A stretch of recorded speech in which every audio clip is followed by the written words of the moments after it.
Recording. Have you sat down to see if your pretty face will show? Not there. Got my pretty face again. Now you see me. Now you don't. Oh my gosh. Now you see me. Now you don't. You were one of those kids that always did like whenever the projector was out at school, right? You made the little bunny and the figures. No. You didn't do that? Never did that. You never did that? What are you doing? I was gonna make the bunny thing on your face. Take you right into the danger zone. What, no response to that? It pretty much is every day, dear. You ready? Yes! We got this.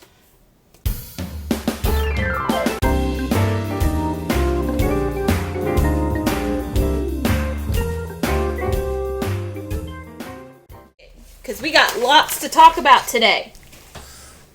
I love you. Mm-hmm. Are we centered now? I feel centered. You erase my chalkboard.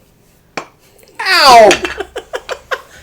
As weak as it gets. That's how we feel. Welcome back to As Weak as It Gets. We're so tired. Hi, and welcome back to another edition of As Good as It Gets. I'm Chris. And I'm Mikey. And this is a weekly chat from our kitchen. We want to welcome the CROCK Posse to our weekly show. Hey, guess what? What? It's been a full month. Yes, it has. Happy month-iversary. Oh, happy month-iversary. Look at you, remembering dates and all. Yeah, well, one anyway. Nope, this is week 4 of As Good as It Gets, and we're super excited this week to join you guys for our weekly chat, and let's talk. Yes, we've got several updates, so we're going to try and quickly get through them so that we can get on to reader questions. Yes, first off, CROCK Posse, overwhelmingly, it's a hit, and we love it. You, as a subscriber, are a member of the CROCK Posse. What do you need to be a member? Well, nothing, just have a subscription. But you know what would be really cool as a member? A t-shirt, a CROCK Posse t-shirt. So he's twisted my arm, and we are working on getting our new t-shirt design, which you will see in somewhere. Where are you going to put it? Right here? Right here. La la la la la. La la la la la. La la la la la. Okay. And so we are going to put that up on Teespring for those of you that want t-shirts. And there may be a few other options. I just haven't got it fully set up yet, but it will be set up by the time this video goes live. Yep. Okay. And so another update that we have for you guys. Are you ready for me to move on? You're being weird. I was just smiling because you're pretty. Go ahead. Another update we have is several of you have been asking about this chalkboard that's behind us. We bought that chalkboard back in 2011 off of Amazon, and so they don't sell it anymore. So I have been on the hunt for a similar product, and I found something which I will link down below to you guys, for you guys. It is a little bit smaller, it looks like, than this. I think I'm going to try. And The original one, I don't know if they sell that anymore, do they? No, they don't. I've looked. I went back into my orders and looked. But yeah, these are quite a bit smaller. I mean, it's the same concept. As you can see, like, one says Monday, one says Tuesday. I think you can see that. But, like, when you compare it to size, it's quite a bit smaller. That's not necessarily a bad thing, because I don't know what your walls are like in your house. I mean, this is still going to take up quite a bit of room. This takes up, like, an entire large space on our wall. So this isn't too bad of an idea. So I will link this down below for those of you that are interested in this. And then a couple other things. People were asking about what we were using, and we're using liquid chalk markers on this. Now, we'll see when you go to wipe it off, some of the colors don't like to come off as easy with just a wet paper towel, like you would think liquid chalk. But magic erasers, like, magically make it all go away. It is, like, amazing. And you know what else makes it go away? What? When I lean up against the wall. Yes! I'm trying not to touch the wall today. He's been warned not to erase my chalkboard this week. Half the calendar's on my butt right now. But yeah, these are just the regular magical erasers. You just get them wet and wipe it, and it makes it all go away. So anyhow, that's the chalkboard update. So I will link all that stuff down below for those of you that are interested in doing something similar for your meal plans. Mm-hmm. Something else that was brought up this week, people are asking, what is Chris drinking out of? What is Mike drinking out of? Chris is drinking out of an RTIC. Yep. Or they call it Arctic. I don't know. It's kind of like the Yeti. I had a Yeti, or I still do, a smaller one. But they're a lot less expensive. And so what we're going to do now is have Mikey's mug page on Recipes That Crock. Somebody asked me, they're like, what is Chris drinking out of? And I said, well, she's drinking out of the Arctic. And I like to refer a link to anybody that wanted one. Yep. And then I also said that I just drink out of whatever's clean in the cabinet. Week 1 was a Warrior Dash beer stein. I was drinking ginger ale, I think, out of it. Sometimes we won't have links, but if there are links to things, because you were drinking out of my... Not My Monkeys, Not My Circus mug. Not My Circus, Not My Monkeys. Yeah, that one. And then last week was a Doctor Who mug, which is really, really cool because when it heats up, the TARDIS, for all of you Whovians, the TARDIS disappears and reappears on the other side. And this week, I just found this one in the dishwasher. It just says, I love Mom. You know why? Because I love my mom. She doesn't even have the internet, so she's never going to see this. But if any of y'all see my mom, tell her I love her. Oh, yes, we love Gladys. But like we were saying, we're going to put a page up that we can just link you guys to for those of you that are interested in what you see, because we do love the beverage. Mm-hmm. So. All kinds. Yep, we're going to link to that. Ooh, speaking of beverage, I'm just going to bring this up. This weekend, we're going to do some more tapings, some more recipes, and we're going to be doing... I think our first beverage from a Crock-Pot. No. We've done slow cooker beverages before? On the show, I don't know. I don't think we've done any on the show. I mean, we've got slow cooker beverages on the site, but we've never done a Cooking Chris's Dishes. Yeah. And technically, this is not Chris's dish. This is a dish that comes from the wife of a coworker of mine, a very good friend of mine. And for any of y'all who are Harry Potter fans, I have to do that with an English accent. We have an adult butterbeer. It's a warm butterbeer recipe, and we're going to be taping it this weekend. Hopefully it turns out good. If not, we'll come back and say, didn't go so well, but we're hoping... our friends say it's really, really good.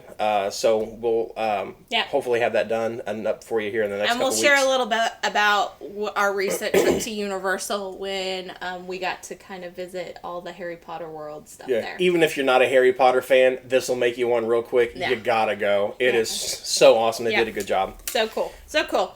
Alrighty, and then the last update, which I think a lot of you guys are interested in, is the Ninja giveaway is now officially over, or by the time this hits the YouTubes, it will be... Like that lingo. Once it hits the YouTubes. It will be totally... the giveaway will be over, and once the giveaway is over, we randomly select someone, and we reach out to them.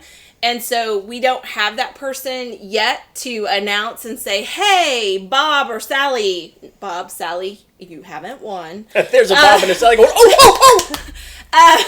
we don't know yet who's won because it's not the end of the day yet. But we are going to reach out to them. And once we have confirmation from them so that we can send the Ninja to them, then we will make a little bit of an announcement. Sorry, there was something floating, like fuzz was floating in the air. We will make an announcement to you guys of who won, and we can all celebrate with them. Good luck, Bob or Sally. Yes, and everyone else. And everybody else. Reader questions. Yes, reader questions. Yes. Oh, you're going to go first. I'm going to read to you. See, read to Mikey. We were having this debate a while ago. I was reading a question. I'm like, I don't know how to answer that question. She goes, that's because it says up at the top, read to Chris. Says it right there. But see how much I pay attention. All right, you can answer this one question. Okay. Do you have a favorite recipe? Oh, I'm sorry. I always forget to say who it's from. This is from Jennifer. Jennifer asks, do you have a favorite soup recipe for the fall? Yes. Okay, my turn. Now... Oh, I should elaborate. Yes. Actually, I've got a few. And I was looking through them today in preparation for this question. And I'm going to give you my 3 of them. And these 3 are all on our Cooking Chris's Dishes list. Oh, they are? Yes, I made sure of that. Oh, I see how you go. Well, it's because I made them, and they tasted really good when I made them. One of them is the Meatball Soup. That is really, really good. If you love meatballs, it's really good. Meatballs, potatoes, onions. It's got mixed veggies in it. It's in a tomato-based broth. A tomato? Tomato. It's a hybrid. A new fruit. It's a hybrid fruit. It's a tomato-based, tomato and beef broth together. Tomato juice, I guess, is in there. But it's really, really good. It's very hearty. We talked about, I think, in the video where I brought it in our little on-the-go Crock-Pot. The lunch crock, warmer. yeah. It's a warmer. It's not a cooker. It's a warmer, and it does a very good job. I've taken it in before in the fall and in the winter. Have hot soup ready to go at work. And then also... the Zuppa Toscana, I think we've got a quickie video of that up. I don't know that that's in the Cooking Chris's dishes. We'll probably make it at some point for you guys because it's a really, really good soup. If anybody's ever been to Olive Garden and you've ever had their Zuppa Toscana, this is what do you call that? A copycat recipe. Yep. Really, really good. I'm going to say a word and a lot of you guys are going to go, so get ready for this. Kale. It has kale in it. And guess what? It's really, really good. I have a rule. Kale belongs in soup, not smoothies. Yeah. Oh, yeah. Spinach in a smoothie. Now, if you like kale smoothies, more power to you. You know what? Some people. Some people do. It's just not for me. Some people grew up eating mountain oysters, and it's not for everybody. We're not talking about that. We're not going to talk about mountain oysters? Have y'all ever had mountain oysters? Raise your hand if you've had mountain oysters. Give us a like. Give us a comment. Let us know if you're nuts about them like I am. Oh, my word. And then also, the last one I'll talk about is the stuffed pepper soup. And out of the three that I've mentioned, this one is my favorite. Really? It really is. And here's why. I grew up, and this has been a repetitive conversation in this house. Let me guess. She makes me eat things I didn't think I liked before, and I end up liking them. Cube steak. Didn't like it as a kid. I love cube steak now. And then something else. Peppers. It's in my head that I don't like cooked peppers, and then she'll make something with cooked peppers in it, and it's absolutely delicious. And this stuffed pepper recipe is great for a soup. It's got peppers. I think we used red. You think it has peppers in it? I'm sorry. Oh. It has stuffed peppers, or it's got. She totally throwed me off, folks. I throwed you off. You know what throwed me off when you said the YouTubes? But it's got red and green peppers in it. You could use yellow, I'm sure. It's got tomato in it. It's got rice in it. It's got beef in it. And it's got potatoes in it. It's super. I think it's got. No, that's the meatball soup. See, I've got my soups mixed up. It's got rice, peppers, beef. They could totally go to the blog. I'm totally messing with y'all. Go to the blog, recipes@crock.com, and put soup in the search bar, and it'll give you all the soups that we have on there. Go to youtube.com/Mikey GOODe. Hey, you're there already. And go into my channel, to search the channel and type soup, and it'll give you every soup that we put up. And I promise you, as the fall is a-coming, actually the fall's here, but as the weather gets cooler, and it's a-gonna, we promise we're going to put some more soups up for y'all because they're really, really good. Yep, we'll put links down below. Yeah, snow's coming too. Ugh. He has been worried about snow since August. It's kind of an ongoing joke in this house. I don't want snow. I don't like snow. Do y'all like snow? He forgets he lives in Indiana. We have snow. I better get used to it. I should probably suck it up, Buttercup. All right, well, it's my turn to ask you a question now. Okay. And this one comes from Lori. Hello, Lori. And Lori says, how do the Amish get away with making pumpkin butter? I went to a store the other day, and there was pecan pumpkin butter made by the Amish. Okay, I think what Lori's getting at is on our site we have a recipe for pumpkin butter, but it has been edited to say that food safety folks say that you shouldn't can it. So if you're going to prepare it, you need to prepare it and refrigerate it or put it in your freezer if you have too much, which I've never had a problem because people love that stuff. Like, they want to eat it, like, instantly.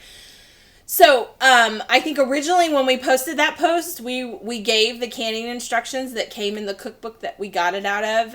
But I guess between when the cookbook was printed and when we posted about it,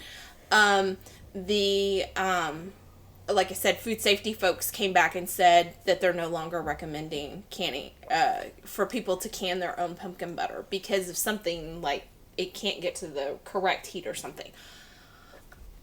I don't know how people, I don't know if they're adding something to it that's making it okay. I honestly don't know. I would assume that because it was in the cookbook, it was in a Gooseberry Patch cookbook, that people have been cooking it that way for years. But again, I'm not going to tell you to do something that I think that clearly someone has some food safety concerns over. And so I would just say play it safe. If you have leftovers, I would try freezing it rather than canning it. But that recipe's small enough that just make some biscuits and take it into work or give it out to family and friends to eat immediately kind of thing. So that's my best advice. If you take it into work, I promise you won't come home with anything. People love it. I took it in, was it last year, I think, to work with some biscuits, and it was gone. Yeah. People. In fact, there was a little bit left over, and right before we left, somebody was like, "Can I take this home?" I'm like, "Yeah, go ahead." Yep. People are very familiar with apple butter, or a lot of people are. Not as many people are familiar with pumpkin butter. It's very good. It's a little bit sweeter. Pumpkin pie on a biscuit. It's really good. So, anyhow, alrighty. So we're gonna go to your next question, which is from Judy. Judy. About cooking whole frozen chicken. She has a whole frozen chicken she'd like to use. Can I start with frozen chicken for shredded chicken recipe? Obviously, I have to hand shred, Mikey, though I really like the mixer method that you had shown them. She just found, y'all, I'm from Texas and I like beans in my chili. Transplant from Kansas 50 years ago. Hook 'em horns. Yeah. She tried the Mississippi roast, and she said it was oh so good, and she would like ideas for leftovers. It's just the hubs and I. Thanks for a great recipe. Can't wait to try the others. Yay. So, well, first off, let me say you made a great choice with the Mississippi roast. That is my favorite.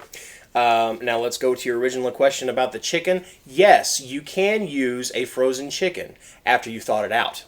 I would say I wouldn't even put a frozen whole chicken in the oven either. No, well, you're not supposed to. You wouldn't put a frozen turkey in the oven for Thanksgiving, right? You're supposed to thaw it out for a few days, and here's why.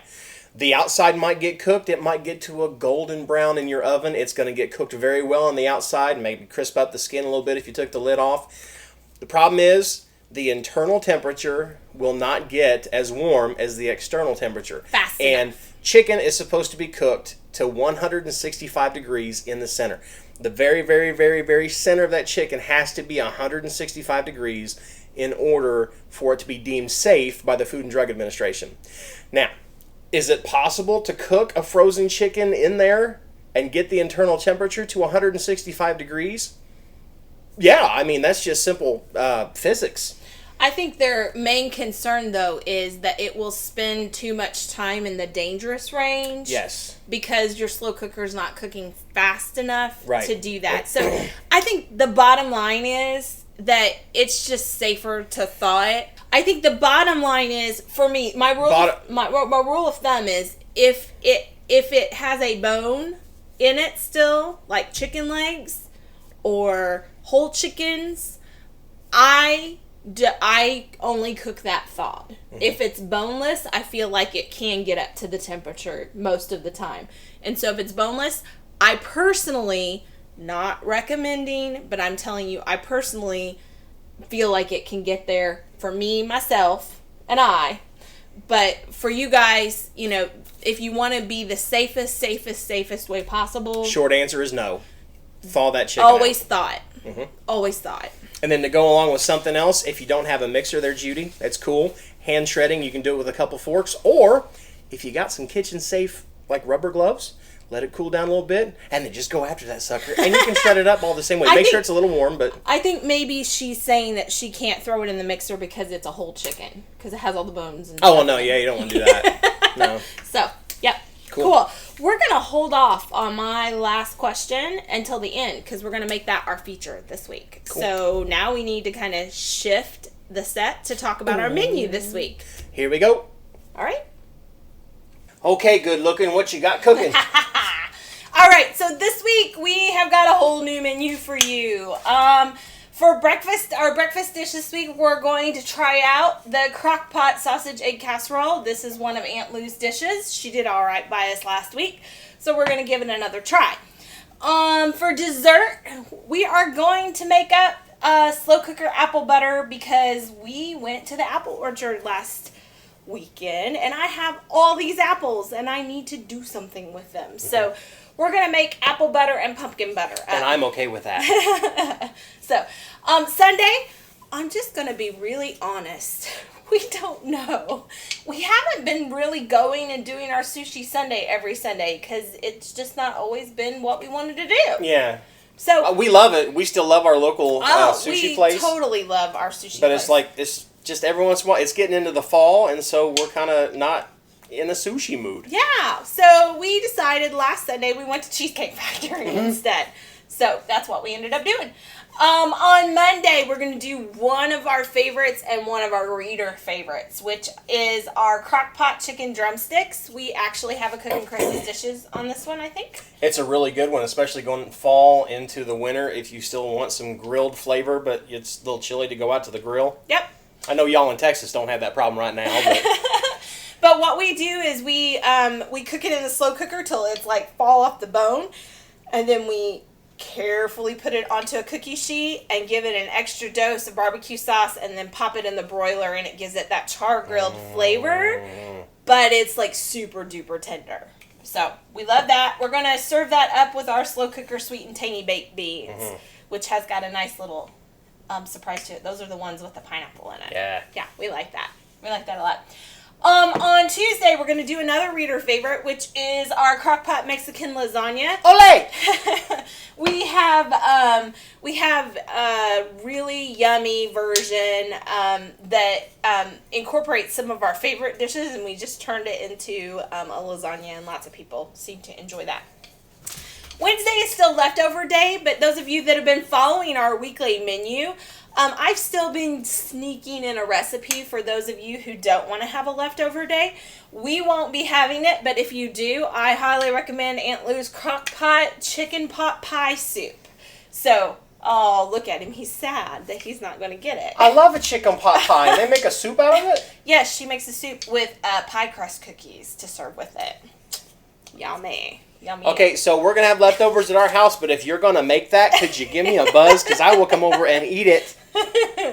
Alrighty, on Thursday, this should make up for it. One of Mikey's favorite dishes, home-style pork chops. He likes that home-style pork chops. We also have a video on that. With Crock-Pot creamy corn. So also a very popular recipe, especially during the holidays. People love, love, love this recipe. By the way, home-style pork chops, thick. Yes, thick pork chops. Yep, yep. And then on Friday, another favorite. Do you remember these? The Crock-Pot chicken ranch tacos. I'm loving the menu this week. Yes, this is one of those recipes that when I first put it up, I was so excited about it because we loved it. And it didn't really get a whole lot of attention. And those recipes, I just have a little place in my heart for that. I'm like, no, really, try this. This you really, really want to try. You really, really do. You really do. And when you do again, call me. On Saturday, we are recipe testing as always, so there is no weekend recipe. Shh. Shh. And we are back. Yes. We're back for the feature, which is going to be the last question. All right, so your question comes from Lynn. Hi, Lynn. Hi, Lynn. And she says, hi. I don't know if she said it like that, but she says, hi. Love your channel and website. Lots of great recipes. 2 questions. Where do you store all of your crock pots? Do I really need a whole bunch of different crock pots? And then she goes on to say, my husband and I are empty nesters, and I love using my crock pot, but I find that even with eating leftovers for lunch and dinner several days, I end up wasting some of it. Do you have any suggestions for those of us who are cooking for just 2? Oops, 3 questions. Thanks so much, Lynn. Okay, let's Go unpack this. All right, so the first question was, where do we store it? We can show you a picture. We just have a great big old shelf. You ready? Here it is. There you go. We have a great big old shelf that we exchange things in and out of. Mm-hmm. That's just pretty much it. We call it the Great Wall of Crocs. Yeah. Do I really need a whole bunch of different crock pots? We talked about that last show. I think we mentioned that you might ask that, but I definitely wanted to get to the other part of your question. So you guys check out the end of last show. We talk all about, what I really felt like the average person needs. Short answer. No, you don't need a whole lot. And then the third part of that question is, what do you do when you got too much food? Can you hand me all the containers? Yes. Not that. I don't need that. I need the containers and then the wet dry erase marker.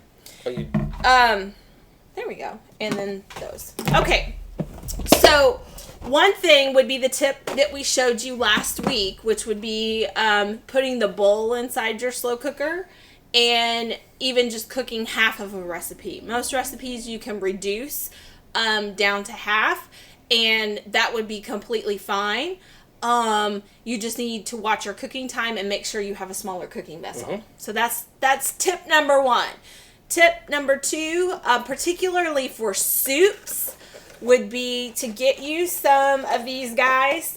These are what we use. They're Rubbermaid tag-alongs, and this is the 2-cup version. I love these guys because what we do is when we make soup, at least half of it, I go ahead and scoop out on this. They have screw-on lids, and they freeze really, really well. And then what I do is I take a wet erase marker, and I will put that on there, and I can write stuffed pepper soup right on. I'll just write stuffed pepper on here, and then today is the 30th, and put the date. I don't know if you can see that. Hopefully you can. And once this dries, it stays on here, and then that way when Addie's looking for what she can have for lunch, it's right in our freezer, and she knows she can grab one of these. The other cool thing is when it's empty and in the sink and gets put in the dishwasher, the wet erase will wash off in the dishwasher like it was never there. So we love that. We love that little tip. So that's what we do. They make these are 2-cup. They make 4-cup versions. So if you wanted to freeze like an entire for like maybe a dinner for a couple weeks from now, you could put it all in one container, but we like putting it in the lunch containers to just pop into the freezer. Mm-hmm. And so then what I'll do is I'll make a couple different soups up, so there's always a variety of soups in our freezer. So that's a really good thing to do as you're making soups this fall. Just from a storage standpoint, we love these Rubbermaid containers. Rubbermaid is not a sponsor. This is just us talking about what we love. I love how they kind of stick together so they don't jostle around in the refrigerator. You can, like I said, you can make them all stick together. Now, if you got food in the bottom one, don't pick it up from the top one. No. It's just a way to make it a little bit more stable in the fridge. And so we have different sizes of these that we use to just store. You can, of course, always put your insert in the fridge. But then that starts taking up a lot of room. So we usually transfer to these guys when we can. But again, that's if you're going to be, this is for leftovers. And I know you said that you oftentimes have, too many leftovers, but that's just kind of, this is how we do. You can also write on these lids as well. Any kind of smooth surface this, wet erase marker will wash off of. It even washes off of my refrigerator. So you can write on your refrigerator. If your mom says it's okay. I don't know if you heard that, but she said, you could even write on your refrigerator if your mom will let you. But we're not saying that you should. And it probably is a good idea to test somewhere before you go, like, drawing a whole big painting or something. Yeah. But here's the thing. We just like to write on things if you can't tell. They're empty nesters. It's your refrigerator. Yeah, write on it if you want to. Go for it. So that's pretty much what we do for storage. We're working on a few smaller recipes to go on the site. So you look for that in coming weeks. You'll see a few recipes that we're going to probably tag one, either single or 1 to 2 people. But for the most part, I would just say kind of think ahead or make a dish that you think you can try a different way. So like if you do our Crock-Pot ham, for example, the leftovers can be used multiple ways. Yeah. And so that's what I would suggest is find ham ways. and beans, ham sandwiches, breakfast ham and eggs. We do like barbecue ham on the grill. You could put it in, instead of having a Crock-Pot sausage and egg casserole, you could have a ham and egg casserole. Yeah. Yeah. Lots of things like that. So we had lots going on today, but I think we are done now. I think so. First off, I just want to say, or last off, I guess, I want to say that we're super, super excited for 2 things. 2 things. One, we not only have an official logo of Crock Posse, but you can wear the official logo of being in the Crock Posse. It's like our own little football team. Oh my. And like I said, we will send you a link. We'll show a link down below Yep. about that, and you can see where to get it with Teespring. And Yep. yay! I can't wait to He's buy. very excited. I'm so buying one, and I'm hoping to have it soon. We're going to get that set up so you guys can find that. But And by the time this airs, we have a winner for our Ninja Yes. Crock-Pot slow cooker system. cooking unit system, something. Anyhow, We have a winner. we will announce their name once we have heard back from them in next week's show. Not Yes. their full name and all that. People are always worried we're going to tell like their name and address. We would never do that. We'll just say their first name, and that way we can all cheer and say, "Yay, they won!" Yeah. Be happy for them. Yes, because that means we can do more stuff in the future. Yes, and that's the other thing is, for those of you who haven't subscribed, don't say, "Oh, I'm not going to subscribe. I didn't ruin that crock pot." Here's the thing, or slow cooking system. It's not a crock pot. I think it's just a cooking system. It's a Ninja cooking system that somebody has won. But stay subscribed, and also if you haven't subscribed, go ahead and subscribe, because guess what? That's not our last giveaway. We're going to give away some more cool things in the future. In fact, very, very soon we'll announce another giveaway. Yeah. We really enjoy doing it. We love this interaction with you guys. We're just digging all of the cool comments that we're getting. Yes. Be patient with us. We're trying to respond to everyone. We've just got tons going on. Like the first week or so that we did this, it was like 10, 12 comments. Now we're getting like 50 and 60, and it's like a full-time job just trying to answer. If you see a like down below but not a response to your comment, then that's because I have read it and I've liked it, or Chris has liked it. If you say something mean, well, I'm probably not going to respond. And because if I do, it's not speaking life. Because again, we talked about this last week. Speak life. But the ones of you who are, and don't get me wrong, if you've got a suggestion, something you think we need to fix, something that you think that we need to change, let us know. We're just people, and we want to do the best thing that we can for you guys, because we want you to continue to enjoy and doing what we're doing. Because I don't know about you, but I'm kind of loving this. Yeah, we're having a good time. Yeah, we get to hang out for about an hour together, just me and you, talking to y'all. Y'all are in our kitchen and speaking life to one another. Yeah. And we absolutely love doing it. For those of you who spoke a lot of life into us this week with the comments, you just don't know how much that does for us. Yes, we read all your emails, and we're just so thankful for you. Yeah, you're brightening up our week every single week. Absolutely. So, thank you guys. Alrighty, well, are you ready to sign off? Send us your comments. And send us your questions. Bye. Bye.